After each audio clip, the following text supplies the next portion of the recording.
Welcome back. There is a live look outside from the Oregon coast, our In It Spanish Head Resort Hotel camera in Lincoln City. Thanks for watching Afternoon Live. With news of many recent layoffs in the Northwest, you may be thinking, what would I do if my job went away?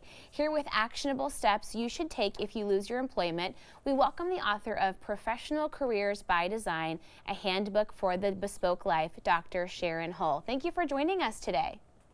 I'm delighted, Hannah. Thank you for the chance to be with you and your viewers. So tell me about what made you want to write this handbook. Was this something that you were searching for and decided, I'm just going to make it myself?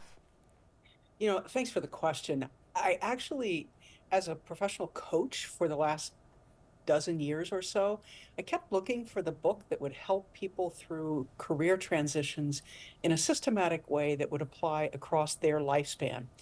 And I couldn't find that book. And it may sound a little bit arrogant, but I decided to go write it. And I wanted to write it um, really to help people, no matter what the reason for a career transition might be. But in the pandemic, it became clear to me that there was a lot of transition going on and people were thinking about work differently. And so I knew it was time to bring the book forward. The right time for sure. So you have some great tips for a lot of folks if they're going through a transition, whatever the circumstances might be. But the first thing you say is define your support system. Tell me about that. So I think when something happens to us that forces a transition that we weren't expecting, it's easy to forget that we do have a team around us, a group of people who care about us, whose lives will be impacted by whatever decisions we make. And if you know who those people are before you get to that tough spot, you can lean on them easily. So even if you don't know who they are or haven't thought about this until it happens, step back and say, who can help me get through this time personally and professionally? Yeah, sometimes we can feel very alone, but often there are loved ones that are waiting for us to really ask for help in those difficult times. Okay, and then you need to talk about your financial needs immediately and long term. How do you kind of define what you need?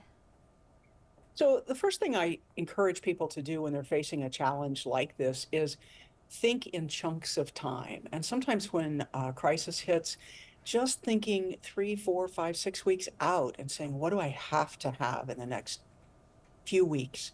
And then thinking beyond that. It's kind of that old saying, go as far as you can see, and then you can see further. So that's the first step. The other thing is to say, do I have emergency savings? Do I have a financial plan? If I don't, what are the immediate needs that need to be addressed if I don't have a paycheck coming in? And sometimes your support system can help you think about things you haven't thought about as ways to deal with that. What about self-care? I think a lot of folks, especially if you've gone through a layoff, that might be your last instinct to think about self-care, but it's important to take care of ourselves in those hard times too. Well, it is, and it is kind of counterintuitive to think about that during a crisis. But if you think about the idea that you want to put your best self forward as you come out of the crisis, really getting enough sleep, eating as healthily as you can, exercising, attending to your mental health, attending to your spiritual traditions if that's important to you, all of that is it's like the foundation of how you're going to put yourself out into the world coming through this crisis. So I think it's critical. Yeah, and then on top of that, making a list of the things that are most important to you, both personally and professionally, does that also help figuring out how to best move forward? I think it does. It's actually my sort of signature question when I'm working with people in a job transition. What matters to you right now at this season of your life?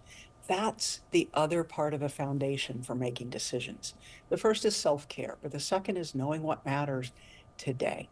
And what matters to us changes over the course of our lifetime. So I encourage people to kind of keep tabs on what matters to you and whether it's changed over time. But certainly, if you hit a rough patch, step back, and make that list. And don't forget that it's personally and professionally what matters. And there's no right ratio of how many personal and how many professional things, but there's got to be some of both. For sure. And then that will help you with this next thing in terms of what are new options moving forward professionally. There might be things that you've uncovered that could be new career paths for you.